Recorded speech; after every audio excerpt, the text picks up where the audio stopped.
So I think I want to do something about this particular chart.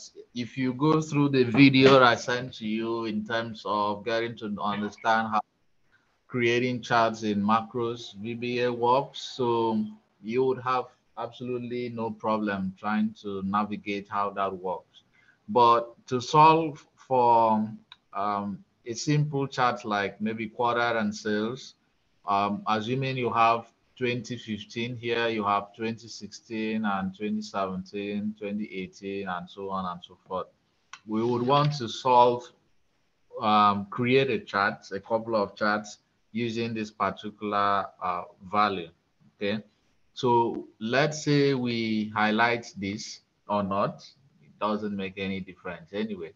And you go to your developers tab and Visual Basic. So when you have that open,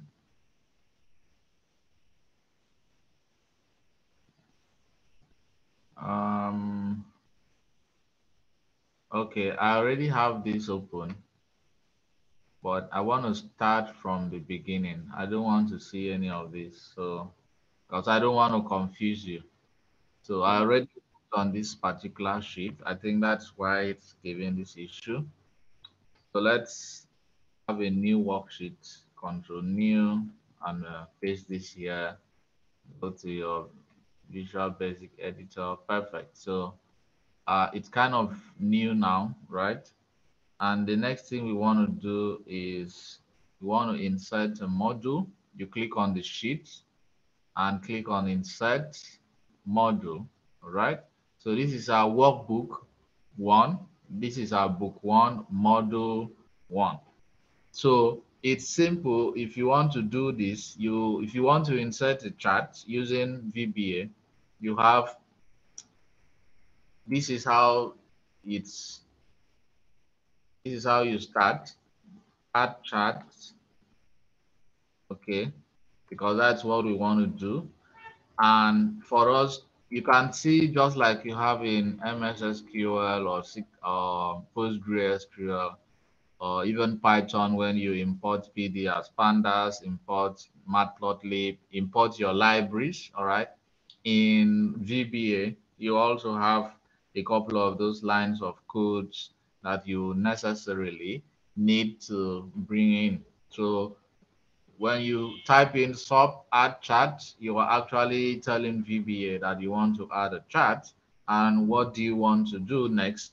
In the next line of code, it's to have chart dot add. This is just how it works.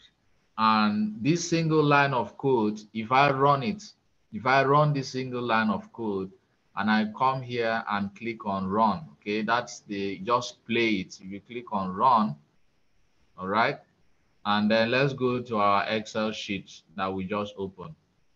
Can you see? It has automatically opened a new chart for us. Are Okay. you there? I'm here. I'm seeing it. And if you can see that this particular chart is on a sheet itself, you don't need to open another sheet or do whatever. It's on its separate sheet itself.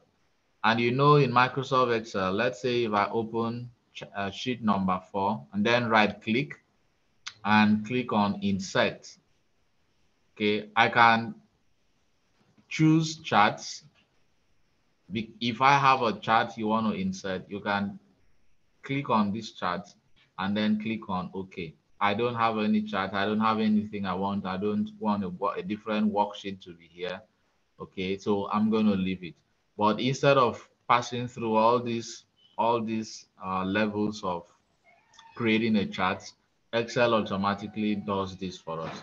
Of course, your basic Excel training, you can actually work on all of these designs, right? You can play around any of these designs and colors and things like that. So these ones are quite clear, right? So that is how this works for VBA. That's a single line of code that can actually get you single line of code that can actually get your charts through VBA. Do you understand this point now? I understand this particular one. To ask that. All right. So now the second thing we want to do is that we want to embed charts. We want to embed charts into that particular worksheet. Remember, this worksheet, what it did was that it took the chart away from this page, right? It took it away from this page and placed it in another page. Okay, but we want to take this chart this time around and place it inside this particular worksheet.